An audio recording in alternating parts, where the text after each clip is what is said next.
Chapter 3, Treatment.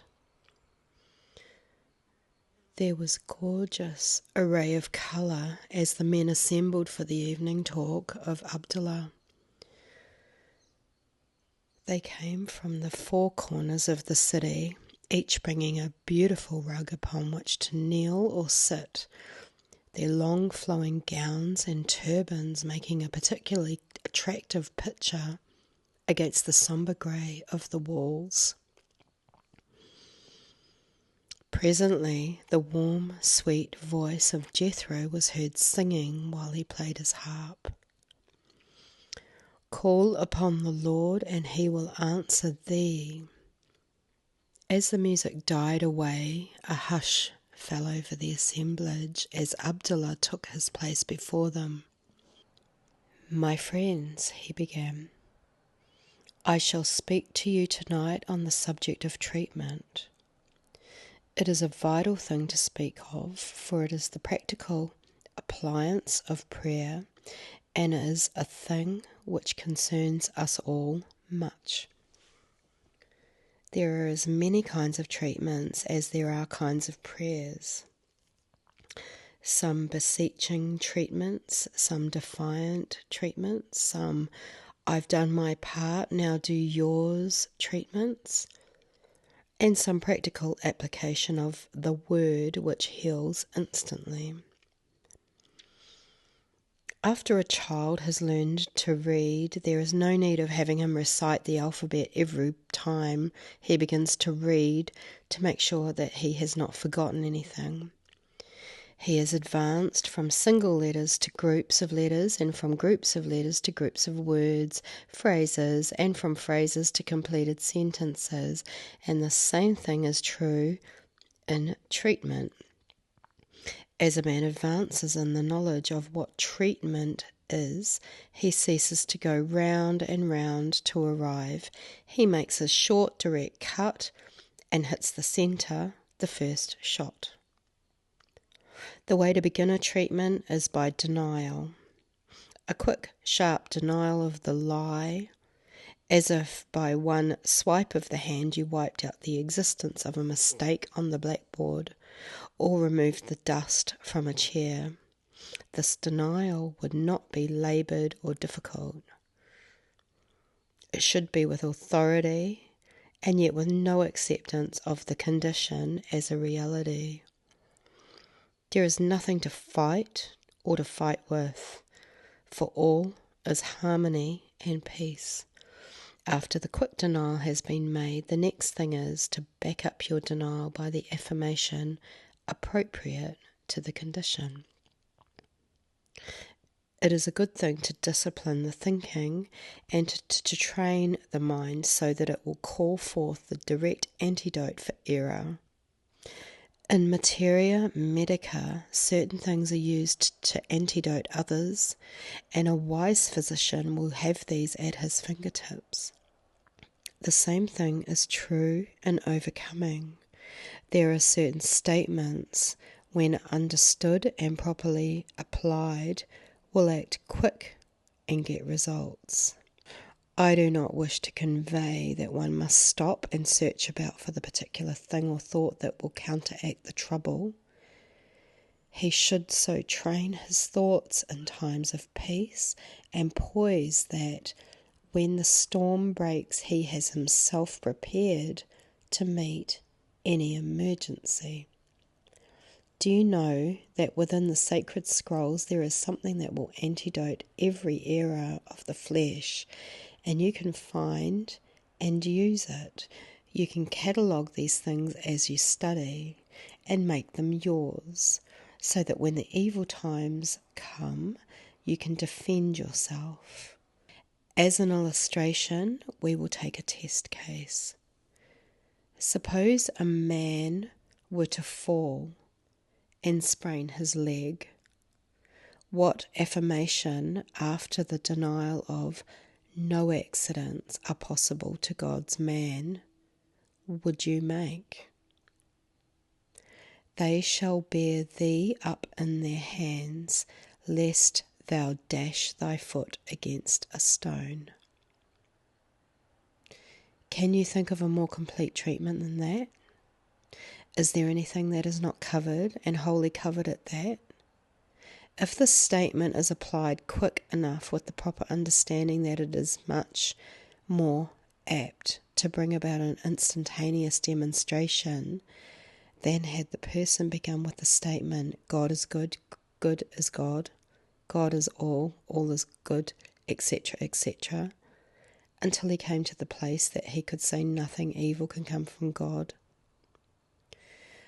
We know that wonderful things have been done by this crawling method of reasoning, but now we are no longer babes in thought.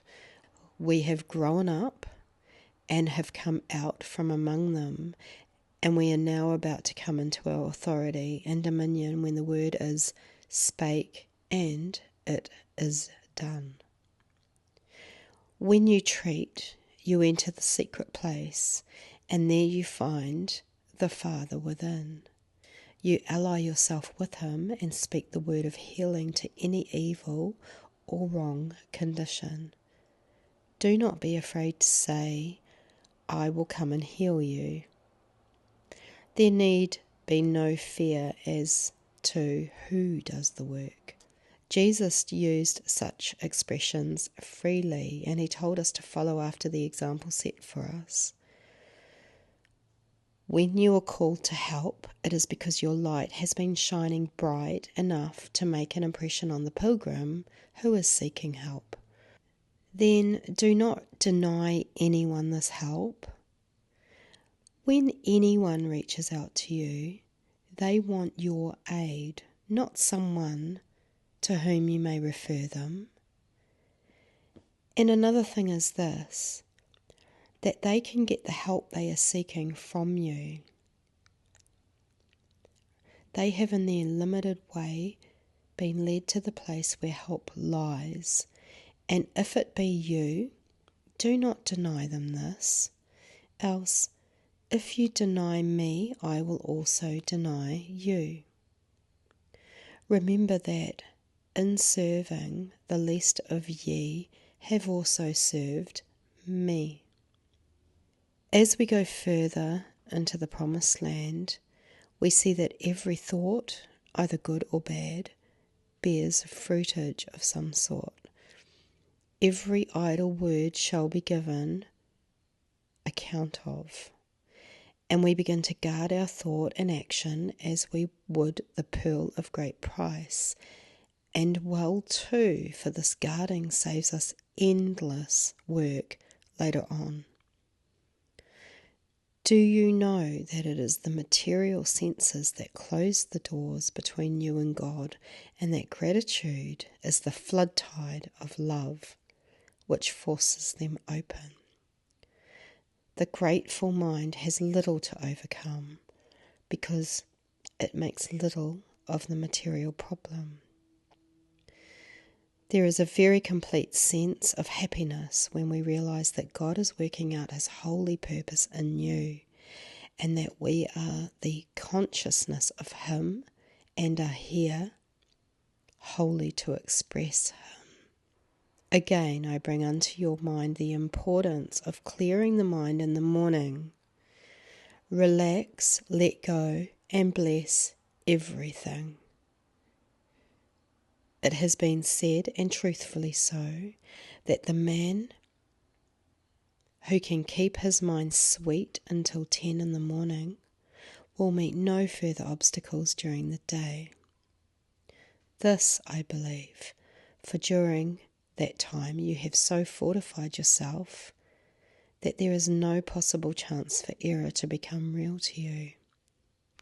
When I awake, I am still with thee. When I awaken from the dream of the unreality of material thinking, I find that thou art there, and this blessed thought that God is always where he was and is already ready to cooperate with us makes us want to keep close to him. Start the day right, cleanse the mind of all hatred, fear, strife, failure, and discouragement. You have before you a new, perfect chance. There is nothing that can mar it, but your wrong thinking.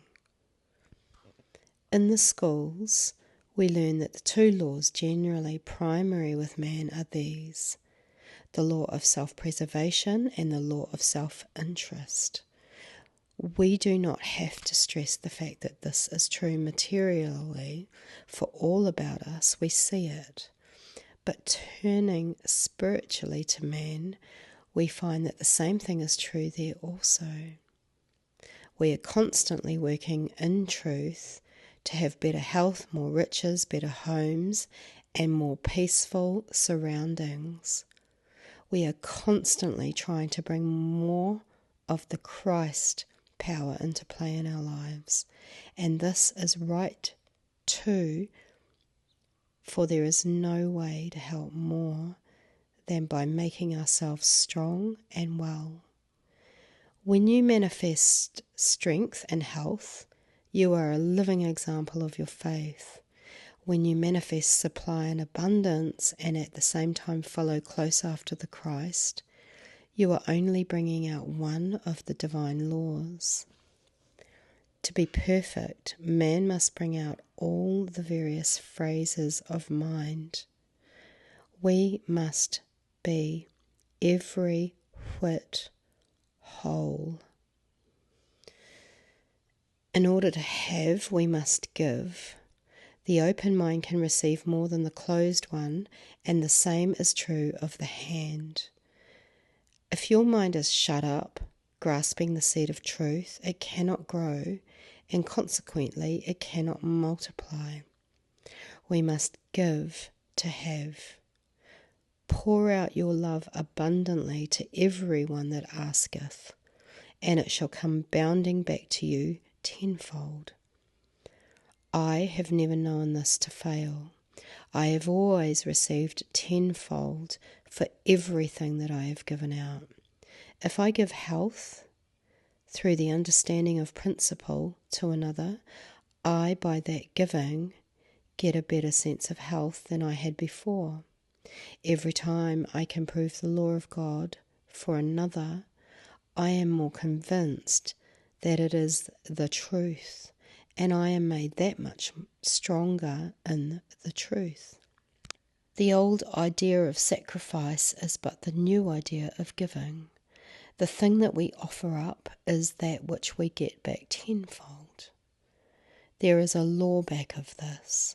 If you are afraid to give, it is a sure sign that your consciousness of God is very small, and that you believe you have wrenched away from Him all that you can possibly get, and that you will not let it go. If you know that you are a medium and channel through which all good flows from God to man, you will know that as long as the channel is open, there is plenty of substance to flow through it. Fear not, 'tis your Father's good pleasure to give you the kingdom.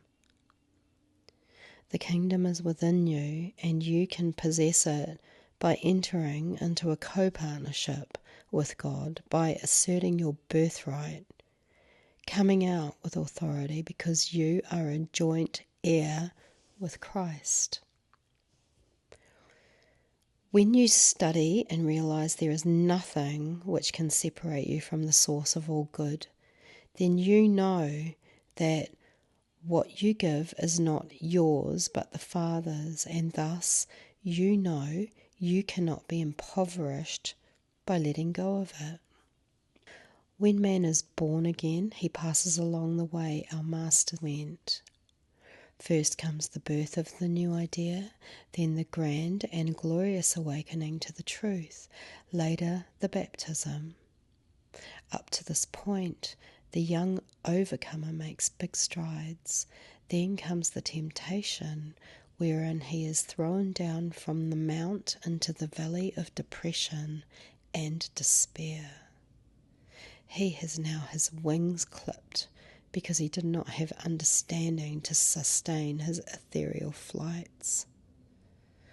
After his temptation, he starts upward again, more determined than ever to win and wear the crown.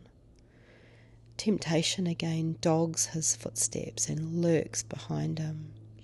But now he has the goal before him instead of the infinite steps leading there too. As he goes on from understanding to wisdom, he comes to the crucifixion, where the belief in flesh must be crucified or crossed out.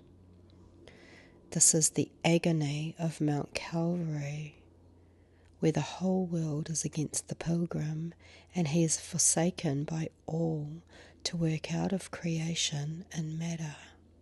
After this ordeal has been met, and man is regenerated and renewed, he has his resurrection from the grave, where material thinking has consigned him. The material man says, "You might just as well be dead."